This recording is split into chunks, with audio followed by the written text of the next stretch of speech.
2 metros. Esa es la envergadura que alcanzan las alas de la arpía cuando se despliegan totalmente entre la densa vegetación tropical. Sus garras poseen una fuerza de presión mecánica que iguala a las de un oso pardo adulto, convirtiendo a esta ave en la herramienta de caza más optimizada de la selva. ¿Por qué se le otorgó a un depredador tan letal la responsabilidad de actuar como una fuerza de seguridad biológica en un ecosistema en declive? A primera vista, la introducción de un cazador superior parece la solución lógica para regular una población descontrolada. Pero en la isla de Barro Colorado, situada en el centro del lago Gatún en Panamá, esta decisión técnica desencadenó una serie de eventos imprevistos que alteraron la estructura del entorno. El origen de este escenario se remonta al año 1914, momento en el cual la finalización de las obras del Canal de Panamá transformó el paisaje geográfico. Esta construcción de ingeniería civil aisló accidentalmente una porción de tierra, creando un laboratorio natural aislado en medio de las aguas del lago. En este territorio, la ausencia prolongada de grandes depredadores terrestres y aéreos provocó la desarticulación del orden biológico natural. El proceso de degradación solo estaba cobrando fuerza. Los ingenieros ambientales y científicos detectaron que la falta de un control jerárquico estaba destruyendo la flora y fauna local de manera sistemática. Se puede notar cómo el equilibrio se rompe cuando los niveles superiores de la cadena trófica desaparecen por completo. Para intentar corregir esta desviación ecológica, se ejecutó la reintroducción de la arpía en los estratos más altos del dosel forestal. Los técnicos responsables confiaban en que la presencia del depredador alfa restauraría la estabilidad de forma mecánica y natural. Todo se vuelve más complejo. En lugar de una recuperación gradual del ecosistema, el regreso del ave inició una fase de depredación intensiva y violenta. Parece un proceso de restauración simple, pero en realidad la dinámica de la isla se transformó en un campo de confrontación directa. La cámara se desliza por el denso follaje donde las presas, acostumbradas a décadas sin amenazas, se convirtieron en objetivos inmediatos de las garras del ave. Más adelante se complica. Lo que debía ser una intervención reguladora se manifestó como una serie de ataques constantes que diezmaron las poblaciones de mamíferos arborícolas. Los registros muestran que el comportamiento del ave en un espacio confinado como la isla de Barro Colorado no siguió los patrones previstos de control poblacional. Las garras se cierran con una fuerza de cientos de libras por pulgada cuadrada sobre cualquier objetivo detectado desde las alturas. Se ve como el ave patrulla el espacio aéreo limitado de la isla, ejecutando maniobras de descenso a alta velocidad entre las ramas. El impacto de su regreso generó una distorsión en la cadena alimenticia que los investigadores no habían calculado con precisión en sus modelos iniciales. En esta etapa no termina. El análisis de los restos y la observación del terreno revelaron que el supuesto paraíso se había convertido en un área de conflicto biológico permanente. El material recolectado por los científicos permite reconstruir la secuencia de eventos que llevaron a este desequilibrio inesperado dentro del laboratorio vivo de Panamá. Desde aquí, la transformación se mueve hacia la siguiente fase de procesamiento de datos sobre este experimento fallido. 430 kilómetros cuadrados es la superficie exacta que ocupa el lago Gatún, una vasta extensión de agua que define la estructura del Canal de Panamá. ¿Por qué fue necesario inundar un área de tales dimensiones para conectar dos océanos? A primera vista, la excavación directa parece la solución lógica para unir el Atlántico y el Pacífico, pero la geografía del istmo obligó a los ingenieros a represar el río Chagres para elevar el nivel del agua. Esta maniobra técnica convirtió al lago Gatún, en su momento, en el embalse artificial más grande de la historia y lo mantiene hoy como uno de los cuerpos de agua creados por el hombre más vitales del planeta. Pero esto es solo el comienzo. 22.000 kilómetros era la distancia total que un navío debía recorrer para navegar desde Nueva York hasta San Francisco antes de la apertura de esta vía. los barcos se veían obligados a bordear el peligroso Cabo de Hornos en el extremo sur del continente americano. Se ve cómo el canal corta radicalmente esta trayectoria, reduciendo el trayecto a solo 9.500 kilómetros aproximadamente. El equipo de navegación de los buques registra un ahorro superior a los 13.000 kilómetros de distancia. Más adelante se complica. 2 o 3 semanas de tiempo de navegación se eliminan del cronograma logístico de cada embarcación de gran calado que transita por el istmo. Este ahorro temporal se traduce directamente en la reducción de millones de dólares en costos de combustible para las compañías navieras. Entre 5 y 6% del comercio marítimo mundial total fluye actualmente a través de estas esclusas y canales. Y esto no es el límite. 14.000 o 15.000 tránsitos de barcos se registran anualmente en las bitácoras de la Autoridad del Canal. El equipo técnico de supervisión gestiona el paso de estas naves que generan ingresos directos superiores a los 4.000 millones de dólares cada año para Panamá. Se puede notar cómo esta cifra constituye una parte fundamental del presupuesto nacional, posicionando geográficamente al país como un punto de control estratégico en la cadena de suministro global. Todo se vuelve más complejo. Parece simple considerar el canal solo como una ruta comercial, pero en realidad su funcionamiento ha rediseñado permanentemente el entorno natural de la región. La creación del lago Gatún sumergió decenas de miles de hectáreas de selva tropical bajo el agua. Se observa cómo el paisaje forestal, antes continuo, se fragmentó en un mosaico de islas aisladas dentro del embalse. El proceso solo está cobrando fuerza. Las aspas de los generadores y las compuertas de las esclusas dependen enteramente de este ecosistema modificado para mantener el flujo constante de mercancías. La transformación del terreno permitió el paso de los buques, pero alteró de forma irreversible la conectividad biológica de la zona. El material y la infraestructura operativa se asientan sobre esta nueva realidad geográfica. El flujo de comercio continúa su marcha hacia la siguiente etapa de distribución global. 1.500 hectáreas. Esa es la extensión exacta de terreno que emergió sobre las aguas para dar vida a la isla de Barro Colorado. El nacimiento de este enclave geográfico no fue un evento natural aislado, sino el resultado directo de la colosal ingeniería desplegada durante la construcción del Canal de Panamá. A medida que el nivel del lago Gatún ascendía de forma imparable, las elevaciones topográficas más prominentes de la región quedaron aisladas, transformando las antiguas colinas en un archipiélago de tierra firme rodeado por agua dulce. ¿Por qué se convirtió esta isla en un referente científico a nivel global? La respuesta reside en su aislamiento temprano y controlado. Desde el año 1923, el territorio fue designado formalmente como una estación de investigación biológica tropical, lo que permitió que se consolidara rápidamente como uno de los ecosistemas de selva tropical más profundamente analizados y documentados en todo el planeta. Pero esto es solo el comienzo. La vegetación se extiende de manera ininterrumpida por toda la superficie de la isla. Se puede notar cómo el dosel forestal forma una cúpula verde de densidad absoluta, donde la vida silvestre parece prosperar bajo una protección total.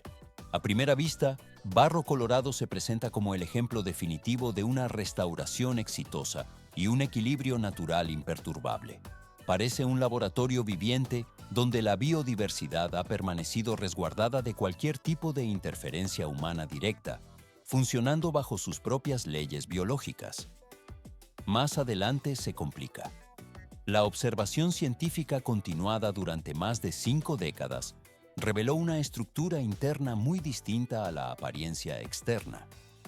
Hacia finales de la década de 1970, tras 50 años de monitoreo riguroso, los investigadores llegaron a una conclusión técnica desalentadora sobre la salud del ecosistema.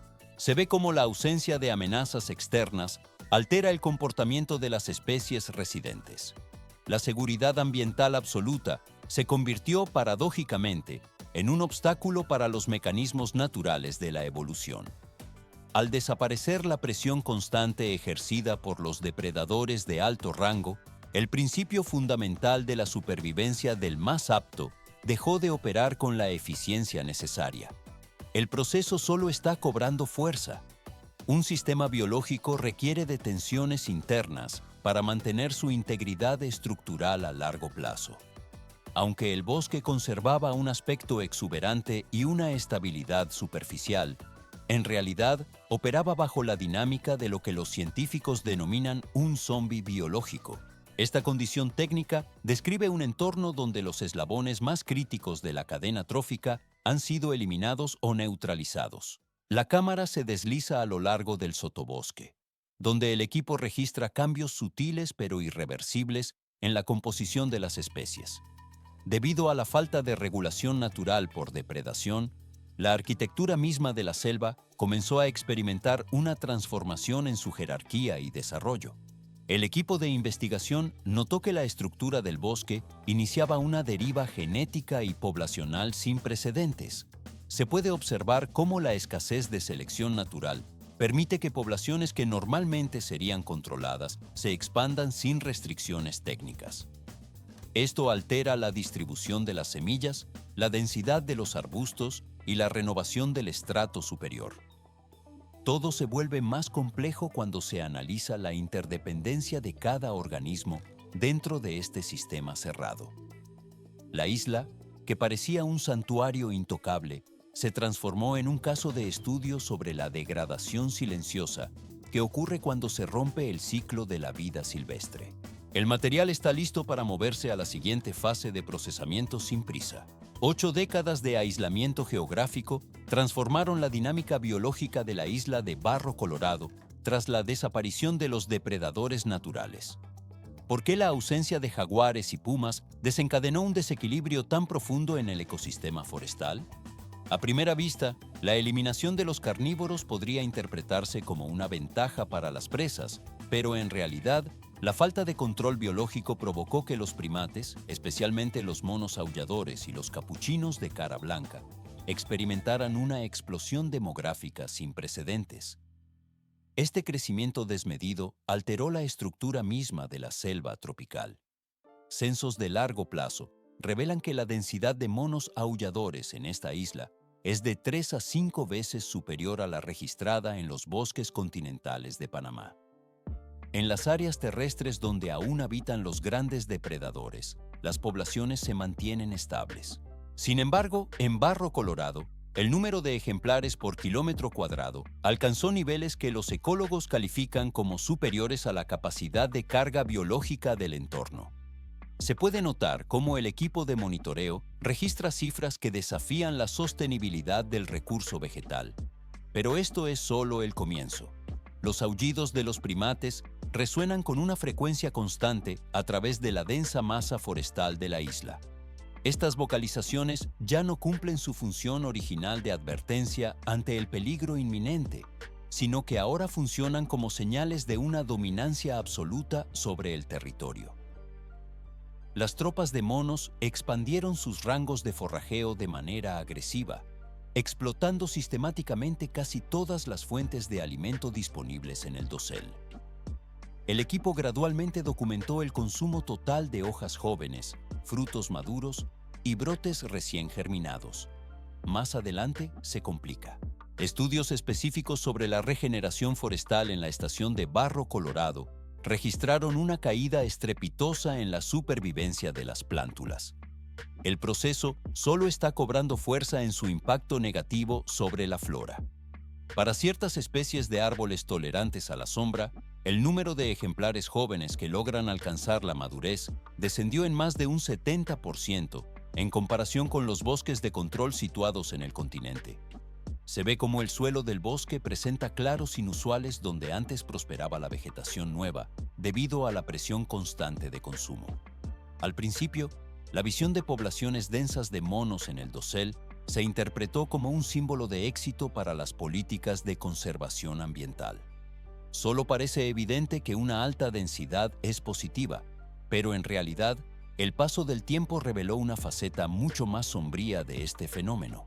Las densidades excesivamente elevadas derivaron en una competencia interna feroz por los recursos limitados. El comportamiento agresivo entre los miembros de las tropas se volvió más frecuente y violento bajo el dosel. Todo se vuelve más complejo. La degradación genética representa el punto más crítico de esta crisis poblacional prolongada. Al permanecer aislada durante periodos de tiempo tan extensos, la diversidad genética de la población comenzó a declinar de forma alarmante.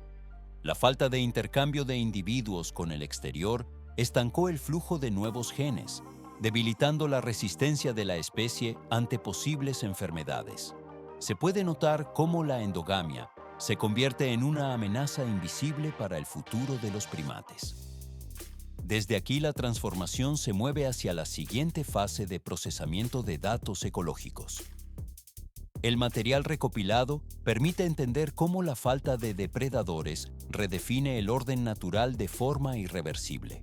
El flujo biológico continúa su curso mientras los científicos analizan las consecuencias a largo plazo de este laboratorio natural. El proceso cierra esta fase, abriendo el camino a la observación de las próximas generaciones en la isla. 5 especies de primates comenzaron a experimentar un declive silencioso en la isla de Barro Colorado hacia finales del siglo XX, según los registros detallados de los científicos que monitoreaban la zona. ¿Por qué una población protegida en un entorno aparentemente ideal empezaría a desvanecerse sin causas externas visibles? A primera vista, la ausencia de depredadores sugería un entorno de seguridad absoluta para los animales. Sin embargo, la investigación técnica reveló que el origen del problema residía en la estructura interna de una población que ya había superado con creces la capacidad de carga biológica del ecosistema insular. Pero esto es solo el comienzo. Los investigadores perforan la superficie de los datos para entender la dinámica poblacional. No se detectaron huellas de ataques por depredadores ni indicios de conflictos territoriales violentos entre los grupos de monos. El equipo notó gradualmente cómo un debilitamiento progresivo se extendía de forma sistemática a través de las generaciones de primates. Se puede notar cómo la densidad excesiva de individuos facilitó la propagación de patógenos en un entorno cerrado. El proceso solo está cobrando fuerza. Las altas concentraciones de animales incrementaron drásticamente la prevalencia de diversas enfermedades infecciosas dentro de la comunidad. Al mismo tiempo, los recursos alimenticios disponibles en la selva se volvieron cada vez más escasos y de menor calidad nutricional. Se ve cómo la salud general de los individuos se deteriora mientras las tasas de éxito reproductivo caen por debajo de los niveles de reemplazo necesarios. Todo se vuelve más complejo. Barro Colorado mantenía una apariencia exterior de vegetación exuberante y follaje verde intenso en todas sus hectáreas. Pero en realidad, el equilibrio interno del ecosistema había comenzado a deslizarse hacia una inestabilidad irreversible. Los sensores biológicos y las observaciones de campo confirmaron que no era necesaria la intervención de elementos externos para desestabilizar el hábitat. Y esto no es el límite. Un desajuste generado de forma autónoma por la propia sobrepoblación fue suficiente para transformar este refugio en un espacio de extinción lenta y pacífica.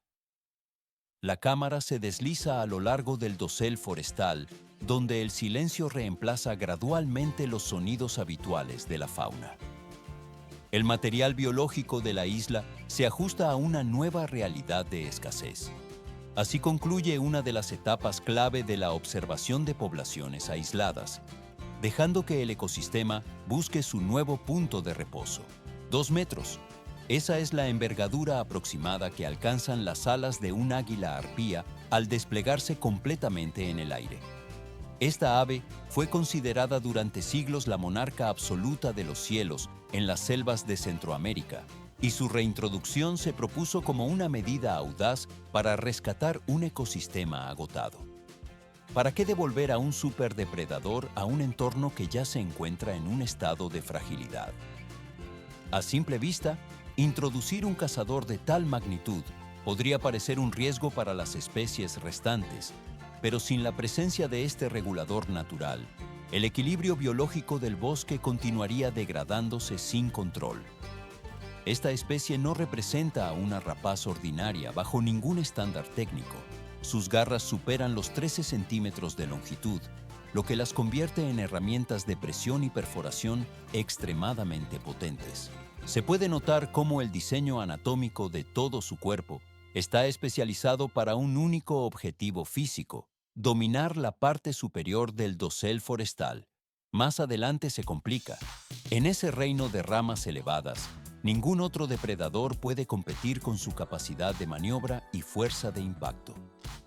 La llegada de los ejemplares de águila arpía a Barrow, Colorado, emitió una señal inequívoca sobre el cambio de dinámica en el terreno. El periodo de seguridad artificial, provocado por la ausencia de depredadores de alto nivel, llegó a su fin de manera definitiva. Pero esto es solo el comienzo. Los individuos seleccionados para la reintroducción pasaron por un proceso de crianza controlado, bajo parámetros estrictos para asegurar su supervivencia. A primera vista, el seguimiento de estas aves parece una tarea de observación pasiva, pero en realidad requiere una infraestructura técnica constante. Los científicos equiparon a cada ejemplar con dispositivos de seguimiento electrónico antes de su liberación. Se ve cómo estos sensores, integrados al plumaje de forma aerodinámica, permiten registrar cada desplazamiento aéreo y cada maniobra de caza con precisión milimétrica. El proceso solo está cobrando fuerza. Los investigadores monitorean incesantemente la forma en que estas aves se reintegran en un ecosistema que permaneció privado de su máximo regulador durante décadas. El equipo registra gradualmente los datos de vuelo, analizando la interacción del depredador con las especies que antes no tenían amenazas naturales. El equipo de monitoreo observa la transición al siguiente nivel en la restauración del hábitat. Los datos fluyen hacia las estaciones de control, mientras las águilas establecen sus nuevos territorios en las alturas. El material biológico y los patrones de comportamiento recopilados sientan las bases para comprender la recuperación del entorno. El proceso cierra esta fase, abriendo el camino a la formación de una estructura ecológica más estable y equilibrada. 10.000 hectáreas de bosque primario virgen es la superficie mínima que requiere una sola pareja reproductora de águilas arpías para cazar, anidar y criar a su descendencia. ¿Por qué resulta tan crítico el retorno de estos depredadores a su hábitat original tras décadas de ausencia? A primera vista, la reintroducción parece una medida puramente conservacionista, pero la respuesta se encuentra en la tragedia estructural que comparten todos los superdepredadores del planeta. La supervivencia de esta ave dominante es imposible en parches de bosque pequeños o fragmentados, ya que dependen estrictamente de vastas extensiones de selva tropical intacta para mantener su ciclo vital. La construcción del Canal de Panamá y el avance incesante de la deforestación fracturaron el ecosistema en fragmentos aislados durante el siglo pasado. El proceso de degradación ambiental solo cobró fuerza con el paso de las décadas.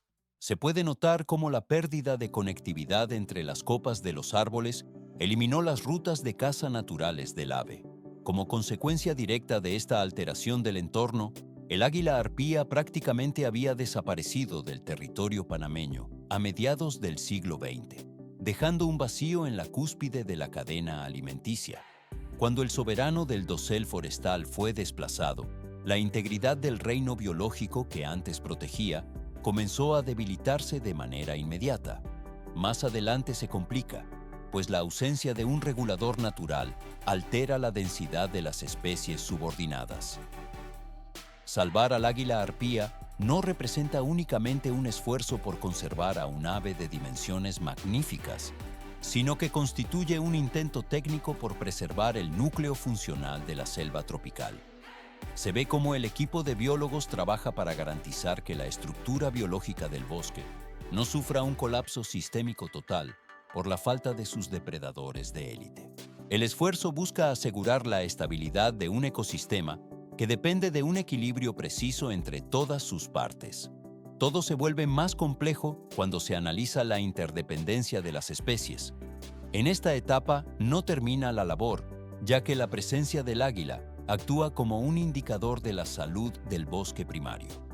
Se puede notar cómo la vegetación y la fauna recuperan su ritmo natural ante la presencia del depredador.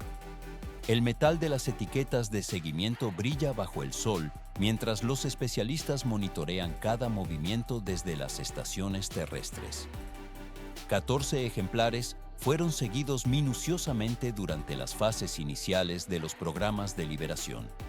Al momento en que las primeras águilas arpías despliegan sus alas sobre los cielos de barro colorado, se inicia una confrontación técnica entre la extinción y la recuperación. El equipo observa gradualmente el progreso de los vuelos mientras el polvo de los senderos se asienta lentamente bajo la sombra del denso follaje. La reintroducción garantiza que el flujo de energía en la selva retome su curso habitual, permitiendo que el material genético de la especie se distribuya nuevamente por el territorio. El proceso de restauración ambiental cierra esta fase de monitoreo, abriendo el camino a la estabilización natural del ecosistema. Asesinos de la selva. Ese es el papel que ahora desempeñan los primates ante un depredador que los ha transformado en objetivos vulnerables. ¿Por qué los monos aulladores, que antes pasaban horas en las copas de los árboles bajo el sol, han modificado radicalmente su conducta? Los datos obtenidos mediante dispositivos de seguimiento han revelado una realidad contundente para las tropas de primates. El águila arpía es una profesional de la emboscada que no depende de persecuciones ruidosas ni prolongadas para obtener su alimento. Su técnica se basa en el sigilo absoluto y la paciencia extrema. Se puede notar cómo una arpía permanece completamente inmóvil sobre una rama durante horas consecutivas. Sus ojos de una nitidez absoluta atraviesan las capas de follaje denso buscando cualquier movimiento. Cuando llega el instante preciso, el ave se lanza en un ataque directo y fulminante. Pero esto es solo el comienzo. Las estadísticas de la fase inicial de reintroducción demuestran que las hembras de águila arpía alcanzaron una tasa de éxito en la caza de casi el 50%. Los machos, por su parte, registraron una efectividad situada entre el 35 y el 40%. Cada ejemplar asegura una presa cada 3 o 5 días de media. El inventario de caza consiste principalmente en monos aulladores, capuchinos de cara blanca y perezosos. Más adelante se complica la situación para los supervivientes. El cambio más significativo en el ecosistema no fue la cifra de monos eliminados, sino la transformación profunda en el comportamiento de los que quedaron con vida. Se ve cómo el miedo, un instinto de supervivencia primario, ha regresado oficialmente a la selva. El proceso solo está cobrando fuerza. A primera vista, el cambio de ubicación parece un detalle menor, pero es fundamental para la estructura del bosque. En lugar de alimentarse con tranquilidad en los estratos más altos, donde las hojas jóvenes y la luz solar son abundantes, los monos se han retirado a niveles inferiores. Aquí, el follaje denso actúa como un escudo físico contra la mirada penetrante del águila arpía. Los primates se han vuelto más silenciosos y mantienen una vigilancia constante. Cada vez que una sombra se desliza sobre la canopea, las tropas activan señales de alarma y desaparecen de inmediato bajo la cubierta vegetal. Todo se vuelve más complejo al analizar la cascada trófica resultante de esta presión depredadora. Debido a que los monos han cambiado sus zonas de alimentación, la presión sobre la parte superior del dosel ha disminuido drásticamente. Esto ha permitido que diversas especies de plantas, que durante mucho tiempo fueron explotadas en exceso, tengan finalmente una oportunidad para recuperarse. El equipo de observación registra cómo las semillas comienzan a germinar en áreas antes devastadas.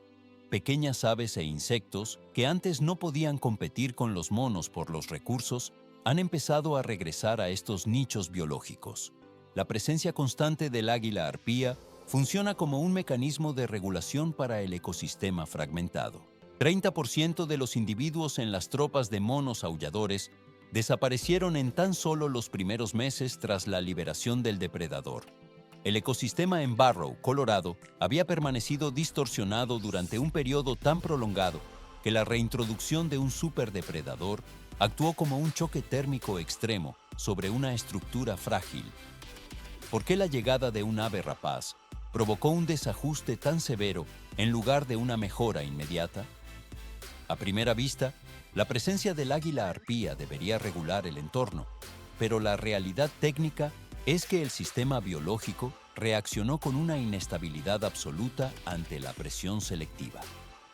La estructura social de los primates sufrió un colapso debido a la pérdida de adultos maduros, quienes desempeñaban funciones críticas en la cohesión del grupo. Se puede notar cómo la ausencia de estos individuos clave altera el comportamiento defensivo de la tropa completa. Pero esto es solo el comienzo. La disminución de los monos afectó directamente la dispersión de semillas, un proceso mecánico vital para la reproducción de múltiples especies vegetales que dependen exclusivamente de la actividad de los simios para propagarse por el suelo forestal.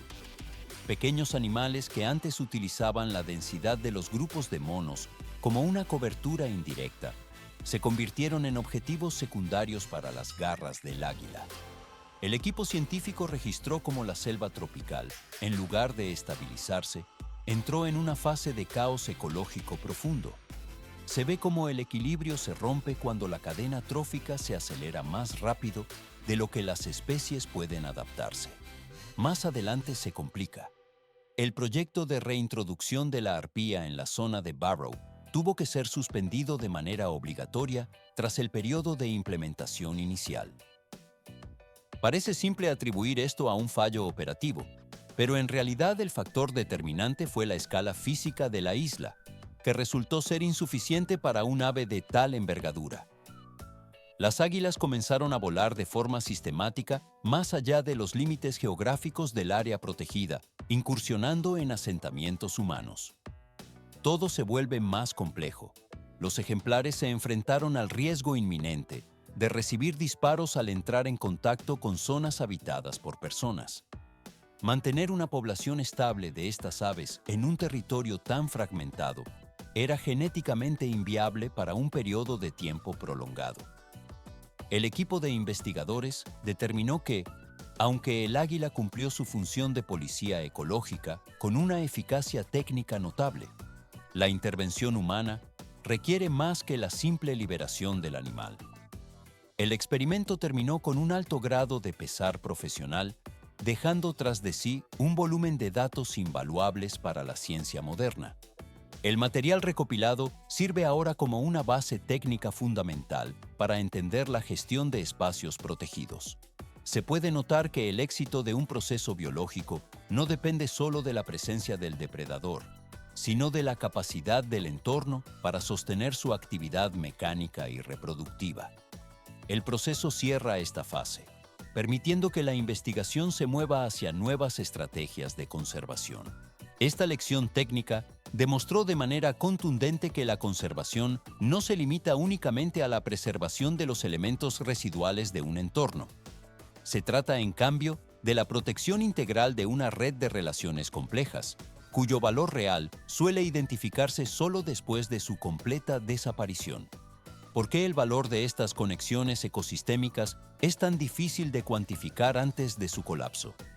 La respuesta se halla en la interdependencia invisible de las especies, donde la ausencia de un solo eslabón altera la estabilidad de toda la estructura biológica previa.